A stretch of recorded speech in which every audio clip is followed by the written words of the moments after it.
하나님 나라의 계산법이라는 제목으로 연애의 말씀을 나누겠습니다. 오늘 읽었던 본문의 말씀 너무나도 유명한 말씀입니다. 여러분들도 잘 아는 내용입니다. 포도원 이야기입니다. 포도원을 가진 주인이 일꾼이 필요했습니다. 그래서 자기와 함께 일하는 사람들이 부족하기 때문에 일꾼 시장터에 나갔습니다.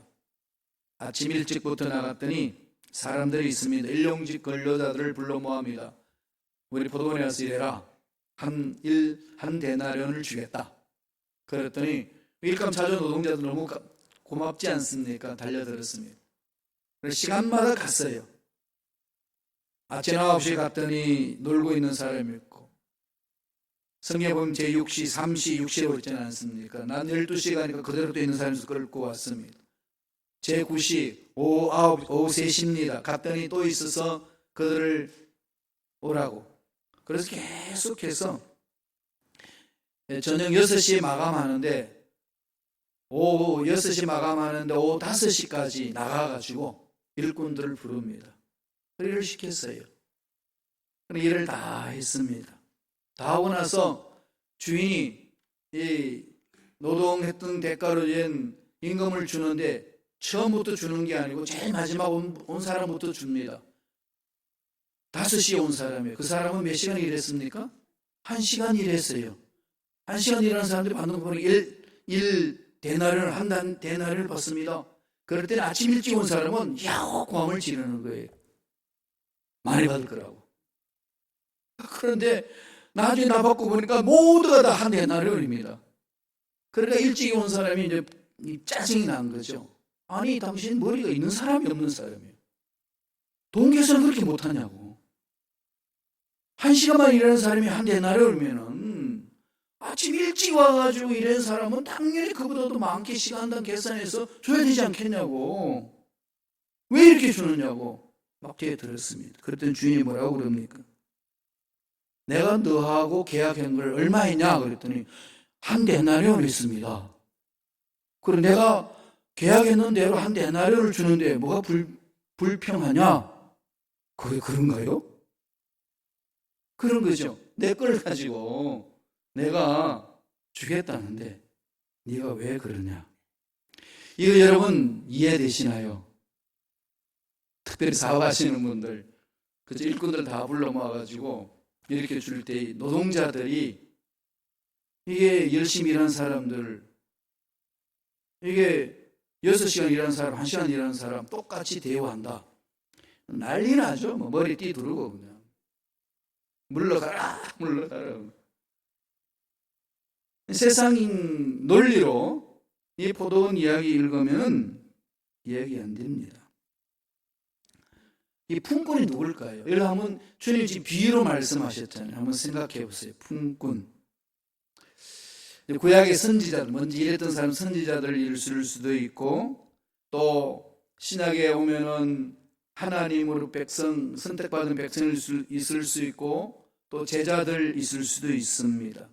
오늘날 교회로 말하면 교회 먼저 와서 교회 창립 멤버로 열심히 일하는 사람이 있을 수 있고, 이제 우리 교회 이사했다고 그러니까 막 와가지고 막 헌신하는 사람하고 똑같이 대우해 줄 때에 누가 화가 날까요?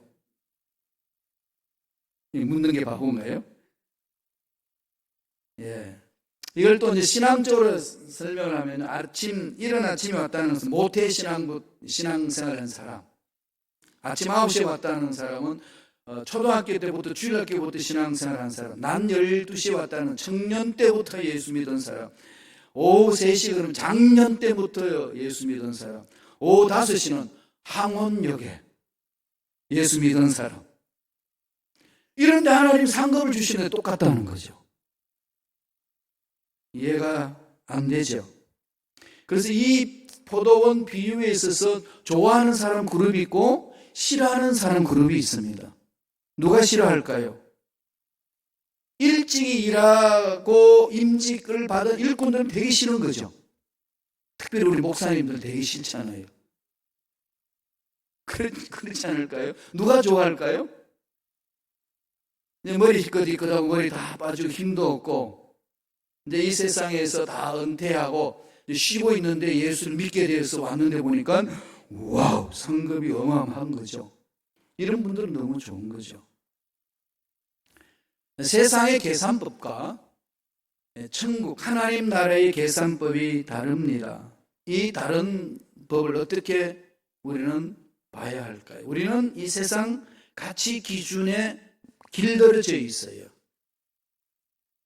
예수를 믿어 교회 공동체 신앙생활을 한다고 하지만은 하나님의 말씀 믿습니다고 달려가지만은 그 말씀에 순종하기보다는 나에게 삶에 익숙한 세상 가치관 가지고 결론 내리고 이야기하고 판단하기가 쉽습니다.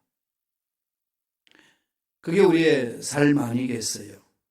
그런데 주님은 오늘 비유를 통해서 완전히 뒤집어 버립니다. 왜 주님이 이런 말씀을 하셨을까? 주님은 합리적인 분이잖아요. 우주 만물을 창조하신 분이잖아요. 이 과학이 합리적이고 객관적으로 모든 것들을 연구하고 있는 것, 이건 다 어디서부터 왔죠? 하나님의 성품이에요. 하나님은요, 완벽하게 합리주의자이십니다. 그리고 완벽하게 초월자이십니다.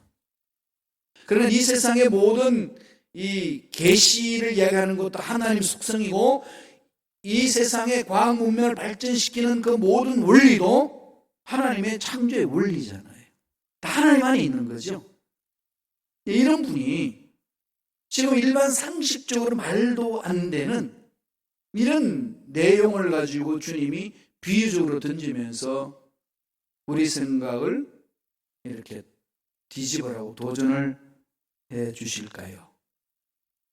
이 오늘 우리가 생각해야 될 부분입니다. 이 신앙생활에서 너무 중요하거든. 교회 공동체에서 너무 중요합니다. 그래서 오래된 성도님들이 새로 교회 공동체 들어와서 열심히 일하고 직분 받는 것이 너무 불편할 때 있습니다. 우리는 이렇게 열심히 했는데 왜 저 사람이 이제 와서 난리치고 그러냐. 이런 부분들이 목사는 그렇지 않아요. 그러면서 속은 다 그러죠. 신앙생활 해봐요. 여러분 친한 사람들끼리 친하지 새로운 사람 친해주나요? 근처도 못 오게 하잖아요. 제가 처음에 왔을 때 그랬어요. 여러분 나 얼굴 쳐다보지도 않았다고. 왜 이런 일이 막 일어났어요. 이게 뭘까요? 익숙한 사람끼리 지내고 싶은 게 모든 인간들 속에 있습니다. 이런 상황 속에 주님이 뭐라고 그러죠? 깨라는 거죠. 생각의 틀을 깨라. 그러면서 주님이 뭐라고 그러십니까? 나중된 자가 먼저 되고 먼저 된 자가 나중될 수 있다. 이 반드시 그렇다는 거 아니에요. 가능성을 말하는 겁니다. 일찍 온 사람이 나중되는 법은 없어요. 일찍 온 사람들은 앞장서 갈 수 있는 가능성이 더 많아요. 그런데 나중 온 사람이 앞서 나가지 못하는 법은 없다. 이것까지 길을 열어놓으시고 말씀을 합니다. 그러니까 저와 여러분 어떤 상황에 있든지 지금 살아있는 이 상황 속에서 하나님의 말씀을 이해하고 하나님의 일을 어떻게 충성스럽게 할 것이냐, 이게 중요한 거죠. 내가 젊었을 때 왔더라면 이런 생각을 많이 하시게 되잖아요. 내 삶이 좀 달랐을 때 물론 달라질 수 있는데요. 그러나 그것은 추측일 뿐이고 가정일 뿐이지 실제 상황에서 일어나지 않습니다. 하나님 뭘 기대하실까요? 지금 여기에서 저와 여러분들이 하나님이 일을 하고 신앙생활을 해나갈 때 어떤 의식과 어떤 가치관을 가지고 일을 해야 되는지를 가르쳐 줍니다. 세 가지로 오늘 우리에게 말씀하고 있습니다. 하나님 나라의 계산법은 이런 것이다. 이런 계산법으로 빨리 뜯어 고쳐라. 하나님이 기뻐하시는 거다. 이거예요. 저와 여러분 삶의 신앙생활 중요한 건 뭐겠어요? 하나님을 기쁘시게 하는 거잖아요. 특별히 저는 2020년 접어들면서 정말 하나님을 기쁘시게 하는 삶을 한번 살아보자. 사람을 기쁘게 하라, 하나님을 기쁘게 하라. 사도 바울이 외쳤던 것처럼 그게 요새는 그렇게 그냥 제 마음을 칩니다. 어차피 인생 한번 살다가 가는 건데 정말 하나님 앞에 갔을 때 너 그동안에 어렵고 힘들고 선택해야 될 부분에 어디다가 가치관의 기준을 두고 마음을 집중하여서 삶을 살아왔느냐라고 물었을 때 하루하루 하나님을 기쁘시게 하는 삶을 살자. 자, 이런 결단이 2020년과 함께 저한테 더 강하게 있었습니다. 지금도 그렇고요. 끊임없이 그렇게 가기로 또 지금도 결심합니다. 어떻게 또 고쳐야 될까요? 첫째로 하나님 계산법 뭐라고 그럽니까? 하나님의 계산법은 공로가 아니라 은혜로 계산하는 거예요. 은혜의 법이 있습니다. 내가 누군데? 이런 법이 아니고요. 하나님의 은혜의 법입니다. 심고 거두는 법칙은 망고불변의 법칙입니다. 열심히 심으면은요, 열심히 심으면서 결과를 얻는 것이 하나님 창조 세계에 나는 현상들입니다. 열심히 일하지 아니하고 농산물이 많이 있을 것이라고 기대하는 것은 하나님을 모르는 자예요.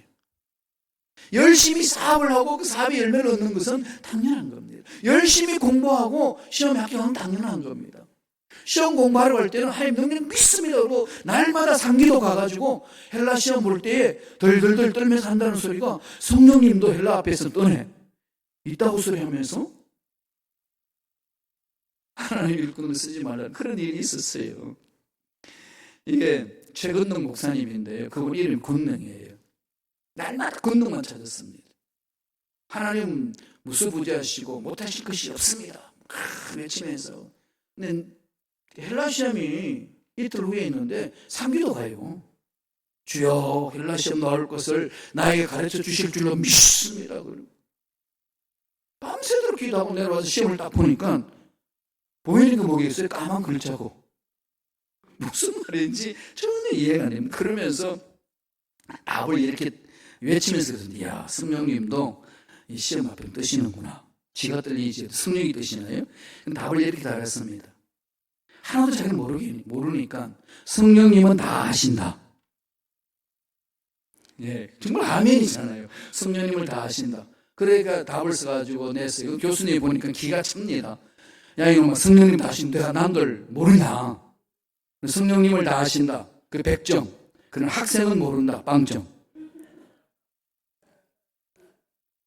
심은 대로 거두는 것은 망고불변의 법칙. 영적인 세계도 그렇고 우리 일상 세계도 그렇습니다. 그런데 그게 첨가되는 게 있습니다. 그게 뭘까요? 하나님의 은혜의 법이 다릅니다. 아무리 농사 짓는 사람 열심히 일을 해도요, 하나님이 햇빛 안 주고 물 안 주면 어떻게 될까요? 비 안 주면 1년 농사 망칩니다. 아무리 사업을 열심히 머리를 싸매고 그냥 굴려고 이 사람 저 사람 만나고 해도 하나님이 만져주시지 아니하면 다 새버립니다. 다 틀린다니까요. 우리 몸 건강 지키겠다고 몸부림치지만은요, 뭐 좋은 거 찾아 먹고 보약 먹고 운동하고 하지만은 하나님 그 생명 만지시지 아니하면은 그냥 한순간에 끝납니다. 두 가지 법으로 하나님 역사하시거든요. 심고 거두는 법과 함께 그게 하나님의 은혜의 법이 있습니다. 오늘 특별히 포도원 비유에서 하나님은 우리에게 이것을 가르칩니다. 은혜를 사모하라. 은혜를 바라보라. 하나님이 주신 은혜로 나를 바라보고 그 은혜로 이웃을 바라보고 하나님이 주신 은혜로 나를 바라보고 남편을 바라보고 아내를 바라보고 하나님이 주신 은혜로 자신을 바라보고 이웃들을 바라보는 그 훈련을 하라는 겁니다. 한 데나리온을 주겠다고 약속했으면 너는 거기만 집중하면 되는 거예요. 그런데 왜 비교하면서 난리를 치고 난 이렇게 열심히 했는데 열심히 하지 않는 이 사람 이렇게 하면 되고 나한테 이렇게 하면 되나요? 이런 걸 왜 따지냐? 하나님의 나라의 법을 넌 모른다. 하나님이 뭘 원하시는지를 모른다. 하나님 기뻐하시는 것이 무엇인지를 모른다고 말씀하는 거죠. 사도 바울이 이걸 깊이 깨닫고요. 고린도 교인들에게 편지 쓸 때 이렇게 고백합니다. 한번 읽어보실래요? 고린도전서 15장 10절에 있습니다. 다 같이 한 목소리 전체를 읽겠습니다. 그러나 내가 나 된 것은 하나님의 은혜로 된 것이니 내게 주신 그의 은혜가 헛되지 아니하여 내가 모든 사도보다 더 많이 수고하였으나 내가 한 것이 아니요 오직 나와 함께 하신 하나님의 은혜로다. 두 가지를 고백하잖아요. 내가 여기까지 온 것은 참으로 하나님의 은혜입니다. 은혜를 이야기를 하고 내가 사도들보다 직접적으로 주님 앞에 제자 훈련을 받았던 그 사도들보다도 바울은 직접 제자 훈련을 못 받았고 다메섹 도상에서 부활하신 주님을 만난 자지 않습니까? 그러니까 주님 앞에서 훈련받은 그 제자들보다도 더 내 열심히 일했다. 수고 많이 했다. 목숨 바쳐서 열심히 했다. 이 말은 나도 사도로서 특권을 누릴 수 있고 말할 수 있다. 너희들만 일했냐? 나도 했다. 할 수 있겠지만 난 그게 아니고 나와 함께 하신 하나님의 은혜로 이렇게 되었습니다. 이 고백을 하는 거죠. 은혜 속에 들어가라는 얘기입니다. 바울은 구절절이 바울 서신에서 외치는 소리가 이 은혜 속에 들어가라고 강조를 합니다. 은혜 속에 잠겨야 돼요. 은혜를 사모해야 합니다. 은혜 없이는 우리가 살 수 없습니다. 싸구려 은혜가 아니에요. 값비싼 은혜입니다. 어떤 은혜죠? 독생자 예수를 아끼지 아니하시고 우리를 살리기 위해 죽인, 주님이 우리를 살리기 위하여 몸소 십자가에서 죽은 값비싼 대가를 지불하고 우리를 살려주셨어요. 저와 여러분들 하나님 자녀가 됐다는 사실은 어마어마한 대가를 지불하고 나서 살아난 존재들입니다. 존귀한 존재예요.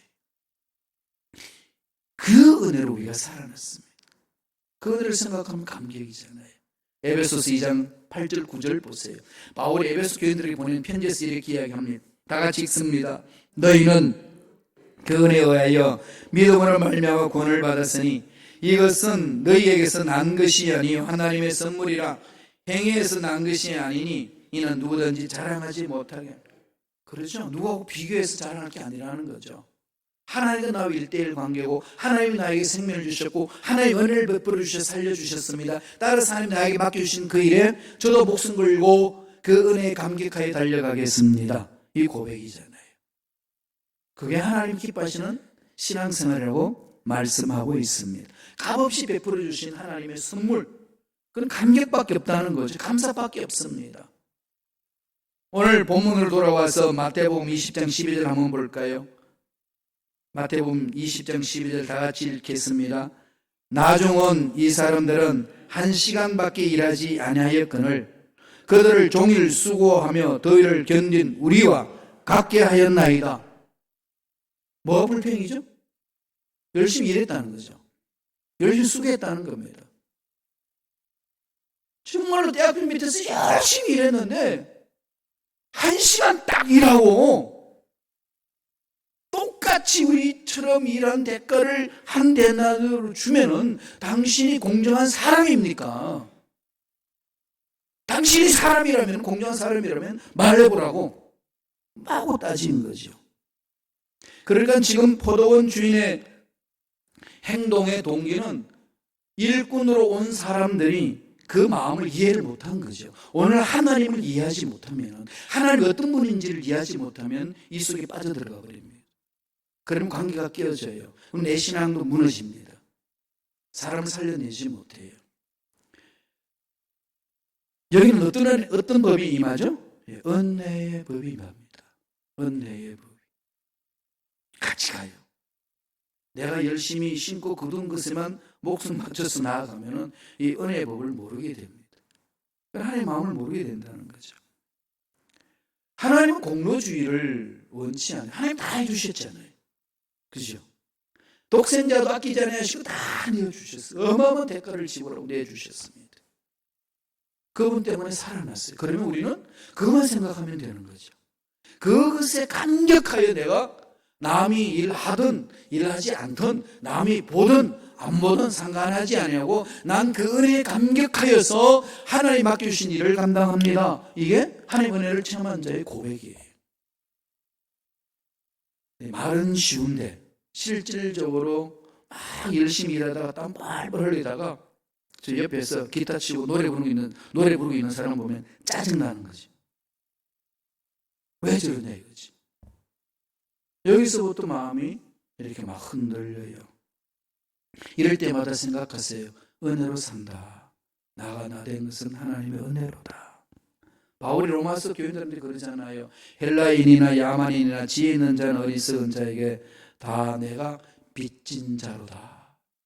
빚진 자죠. 하나님의 사랑을 체험해서 이렇게 예배를 드리고 있잖아요. 빚진 자잖아요. 이 빚진 자의 마음을 가지고 하나님 일을 감당하면은요, 은혜가 넘쳐납니다. 그럼 사람이 멋있어져요. 사람이 품위가 있습니다. 그리스도인들의 품위는 여기서 나오는 거잖아요. 뭔가 가진 것도 없는데, 배운 것도 없는데, 이 하나님의 은혜 속에 잠겨있는 사람의 품위는요, 감히 근접하기 힘듭니다. 정말로 시골 총부인데, 정말 하나님의 은혜 안에서 잠겨있는 사람의 삶을 여러분 보세요. 그게 유대인들이 그걸 체험한 거예요. 제자들이 성령 받고 하나님의 은혜 속에 잠겨서 말씀을 전하는 거 보니까 기가 찹니다. 저들이 누구냐? 갈릴리 촌동네는 어부들 아니냐? 오늘 말하면 우리 한국말로 말하면 강원도 산골짜기에 있는 감자바위들 아니냐? 어떻게 저들 입에서 저렇게 유식한 말이, 우리의 마음을 뒤집는 말이 나오느냐? 그 학자들이요, 그 당시 랍비들이 그 예를 듣고 뒤집어지는 거예요. 무식한 베드로의 입에서 나오는 자기들보다도 유식하게 정말로 품위 있게 외치는 그 소리에 감동합니다. 이게 그리스도인이에요. 하나님의 능력은 그렇게 강합니다. 은혜로 계산한다는 것. 따라서 우리들도 은혜로 가야 합니다. 신앙생활할 때 은혜를 잊지 마시기를 바랍니다. 두 번째, 하나님 어떻게 계산할까요? 하나님의 절대 주권으로 계산합니다. 하나님의 주권이에요. 제가 질문할게요. 여러분 왜 남자로 태어나셨고 왜 여자로 태어나셨나요? 엄마 뱃속에서 데몬스트레이션 하셨나요? 계획을 세웠나요?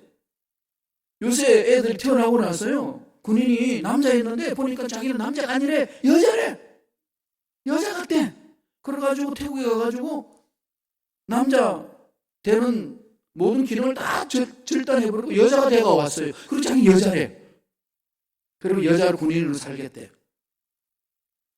이게 그냥 여러분 사회 전체 충격 아니겠어요? 하나님이 창조하신 섭리가 있습니다. 대한민국 사람으로 김씨, 이씨, 박씨로 남자, 여자로, 이건 하나님 선하신 계획이죠. 이 절대 주권에서 벗어나서 이 세상에 존재하는 사람은 아무도 없습니다. 내가 갈등이 있고 힘들고 세상이 싫고 교회도 싫고 목사님도 보기 싫고 성도들 보기 싫을 때 물어보셔야 돼요. 하나님, 내 마음이 왜 이렇게 짜증이 나는지 그 이유를 나에게 가르쳐 주소서. 기도해 보세요. 세상은 더러운 거야 이러지 마시고 기도해 보세요. 우리는 더럽다는 말을요, 엉뚱한 데 잘 씁니다. 날씨가 추우면 더럽게 춥네, 더워도 더럽게 덥네, 이상하게 이렇게 붙여요. 우리의 마음이 더러우면요, 주위에 있는 것이 다 더러워집니다. 하나님의 절대 주권 속에서 이 세상에 존재하지 않는 사람은 어디 있습니까? 한국 사람으로 만들어 주셨잖아요. 민족성이 있잖아요. 왜요? 민족성을 통해 사실 일이 있으시거든요. 아무리 우리가 미국 시민권을 받아도 우리의 민족성은 이 대한민국 뿌리가 있잖아요. 그래서 한국계 미국인 이렇게 요새 자기의 아이디를 설명할 때 그렇게 얘기하잖아요. 한국의 심성이 있습니다. 이거 아무리 깡그리 없애려고 해도 없어지지 않아요. 왜 주셨을까? 한국의 심성이 어떤 거죠? 참 부드러워요. 따뜻합니다. 감성적이에요. 이성적으로는 많이 무뎌져 있지만 감성적은 아주 발달되어 있습니다. 그래서 한국 드라마가 전 세계를 강타하잖아요. 이 감정, 심리 묘사는 대한민국 드라마처럼 그렇게 묘사하는 드라마가 없어요. 독일 드라마 보면요, 너 나 사랑해 사랑해 그냥 키스해버려 끝나요. 되게 못대가리가 없어. 그런데 한국 드라마 보세요. 애 한 장 다 태우잖아요. 그죠? 그냥 막 사람이 마음이 막 덜끓게끔 만들어요. 그러면 그것을 맛본 사람 외국인들도요, 이 한류풍이 막 일어나는 거예요. 이 시대가 지금 포스트 모던 시대, 감성 시대이기 때문에 한국 이 드라마가 판을 치는 거예요. 그래서 한류 시대가 열려 있어요. 하나님은 이것을 통해서 복음을 전하시거든요. 우리는 그렇게 쓰임받는 겁니다. 뜻이 있는 거거든요. 절대 주권 안에 들어가셔야 돼요. 하나님이 하시는 거거든요. 그걸 집중하세요. 하나님이 나를 통해서 하실 일 있습니다. 제가 독일 유학 가가지고 한탄한 적이 있어요. 내가 독일 사람으로 태어나지 왜 한국 사람으로 태어나가지고 이 독일까지 와서 이 독일 때문에 그냥 머리 다 빠지고 뭐 괴로워 죽겠다. 그렇게 투덜투덜 그런 적이 있어. 나만 그런 줄 알았더니 그 유학생들 많더라고요. 그러면서 나한테 그래요. 목사님, 성령이 임하면 방언 주신다는데 독일에 방언 안 주나요? 갈고 다듬어야지, 그건 우리가. 그죠? 네. 하나님의 절대 주권 속에 살 일이 있습니다. 찾으세요. 하나님, 내 모습이 늘 하나님 앞에 왔습니다. 어떻게 해야 합니까?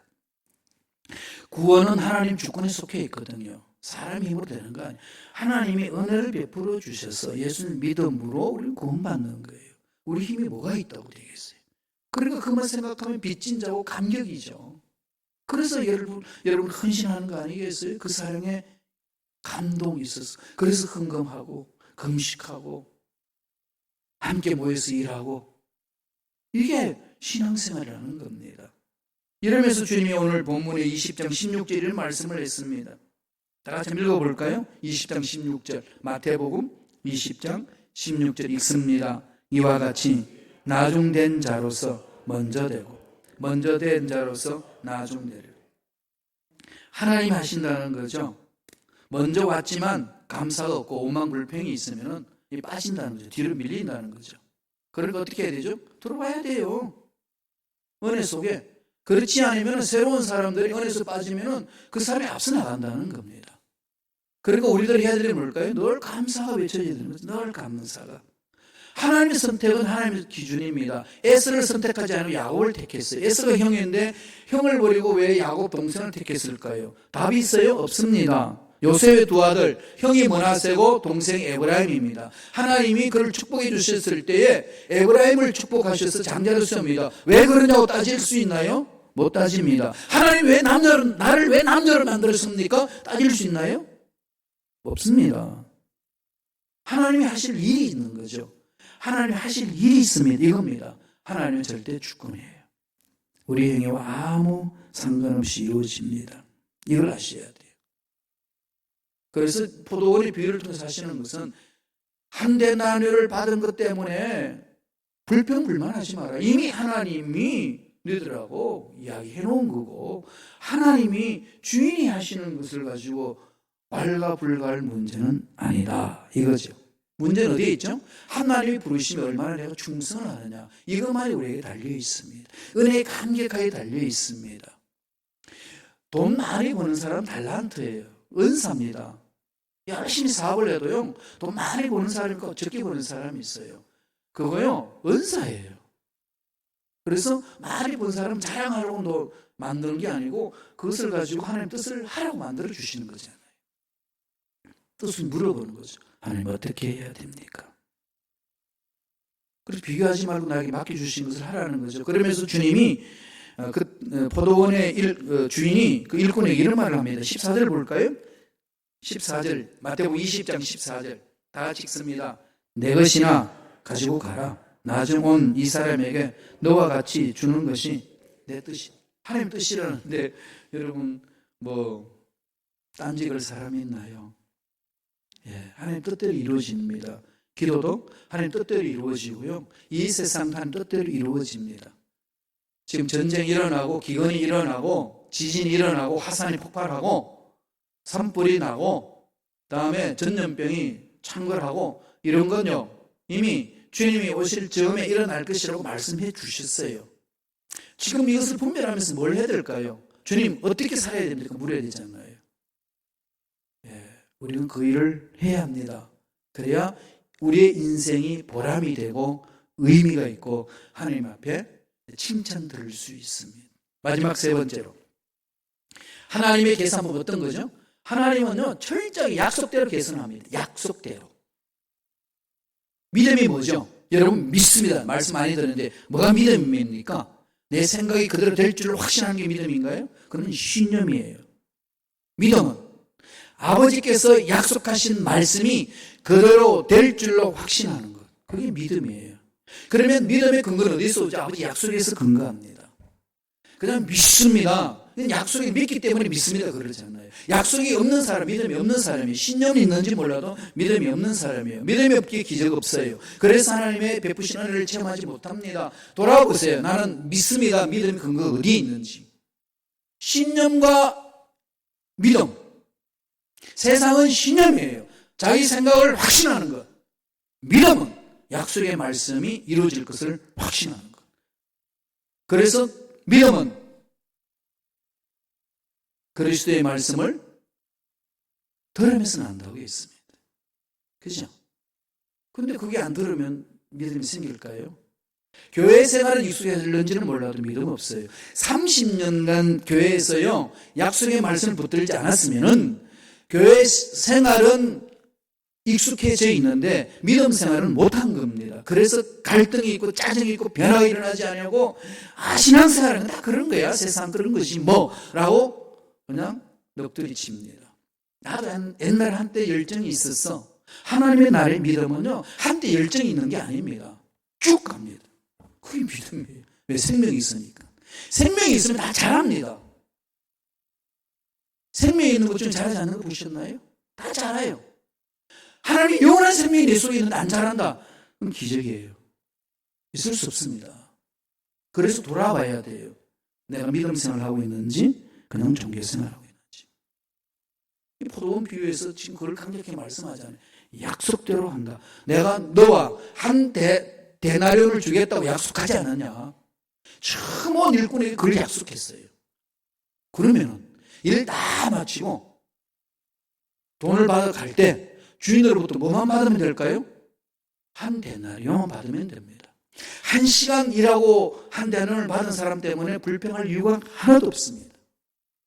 이게 하나님의 법이에요. 그러니까 뭘 하나님 말씀하는 거죠? 하나님께 집중하라는 거죠. 하나님 말씀에 집중하라는 겁니다. 그래서 우리 교회가 지금 성경 읽기, 암송하기, 그 다음에 또 성경 쓰기 하잖아요. 아이고, 할 사람 하고, 나와 상관없다 이러지 마세요. 한번 도전해 보세요.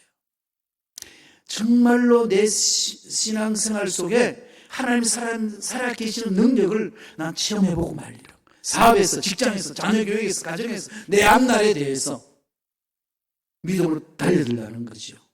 이게 포도원 비유에서 주시는 메시지입니다. 하나님은 차별 없이 대합니다.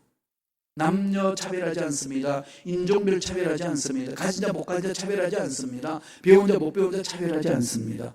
하나님의 약속을 붙들고 나아가는 자 하나님은 받아주십니다.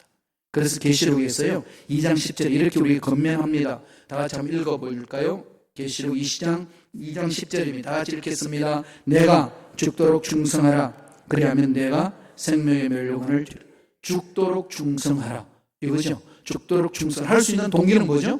하나님이 나를 그렇게 독생자 예수 아끼지 아니하시고 나를 살려주셨으니까. 이거만 하나 있으면 다 끝나잖아요. 저는 한때 막 10대 말에 너무 방황했어요. 인생이 너무 험하고 공허했어. 열심히 공부하고 열심히 일하면 뭐 하냐는 거죠. 없어질 것들인데. 이거 생각하니까 너무 험한 거예요. 나와 너의 만남 속에 사랑이 싹도고 있는 것들, 이거 다 없어진다면 이때껏 사랑했던 건 다 어디 갔냐? 이게요, 심각해지면요, 세상 살맛이 하나도 안 나요. 막 열심히 막 세상을 달려갈 그 시기에 그게 저를 강타해가지고요, 정말로 살맛 나지 않았어요. 그러니까 뭐 할까요? 매일 형들 따라다니면서 술 품하시는 거지. 잊어버리고 싶어서. 술을 품하셔야 그 고민을 잊어버릴 수 있어요. 그런데 술 품하신다고 고민이 사라지나요? 계속 하나님 찾아와서 두드리는데 안 없어집니다. 그런데 하나님이 살아계신대요. 하나님이 영원토록 살아계신대요. 하나님이 생명이시래요. 그 생명을 내가 영접하고 체험하고 나니까 그 감격은 이루 말할 수 없었습니다. 그래서 매일 외치는 거예요. 하나님 한 분만이면 만족합니다. 하나님이 되는 거예요. 죽은 자도 살리시고 없는 것도 있게 하나님은 한 분만 있으면 됩니다. 세상에 뭐가 두렵겠습니까? 당당히 맞서서 나아가는 겁니다. 그래서 죽도록 충성하라. 사람 보지 말고 환경 보지 말고. 이 말하면 다 여러분 그럽니다. 목사님 그렇게 말해도요, 사람인지라 안 볼 수 있나요? 예, 다 보여요. 다 보이고, 다 그 보이기 때문에 짜증나고, 만나고 싶지 않고, 오고 싶지 않고, 핑계치고 싶고, 그러고 싶어요. 그럴 때에 믿음이 작동해야 합니다. 예수님이 나를 위해 십자가 돌아가신 은혜가 있는데, 나는 빚진 자인데, 하나님만 바라봅니다. 하나님만 만족합니다. 이게 내 신앙생활을 하게끔 만드는 원동력이 되셔야 돼요. 그래야만 이겨낼 수 있습니다. 남편과 아내 사랑이 그래서 일어나는 거 아니에요? 여러분, 결혼할 때 뜨겁게 사랑했지. 그런데 살다가 보면은 그 사랑이 온데간데도 없잖아요. 사랑이 뭐야? 그러고 난리시죠. 그리고 그냥 옛날에 그렇게 이쁘고 고왔고 좋았던 것이 꼴도 보기 싫을 때 있잖아요. 이게 왜 그럴까요? 그게 인간이에요. 이럴 때 어디로 가야 되죠? 처음 사랑했던 그 감격이 있잖아요. 예. 참 사랑했던 감격, 하나님의 사랑의 감격을 우리는 다시 회복하는 겁니다. 그 은혜가 저와 여러분 삶에 넘쳐나기를 간절히 축복합니다. 기도하겠습니다. 하나님 감사합니다. 오늘도 생명 주시고 은혜 안에 살게 해주심을 감사합니다. 하나님의 생명을 주셨을 때는 생명을 통해 하실 일이 있기 때문에 주신 줄로 믿습니다. 하나님 주신 그 사랑에 감격하며 하루하루를 멋지게 살아내는 믿음의 일꾼들 될 수 있도록 역사하여 주시옵소서. 반드시 좋은 일들이 일어날 줄로 믿습니다. 우리의 생각, 우리의 말, 우리의 삶을 고쳐주시고 하나님이 기뻐하시는데 귀하게 쓰임받는 우리 되게 축복하여 주옵소서. 감사하고 예수님 이름으로 기도드리옵나이다. 아멘. 우리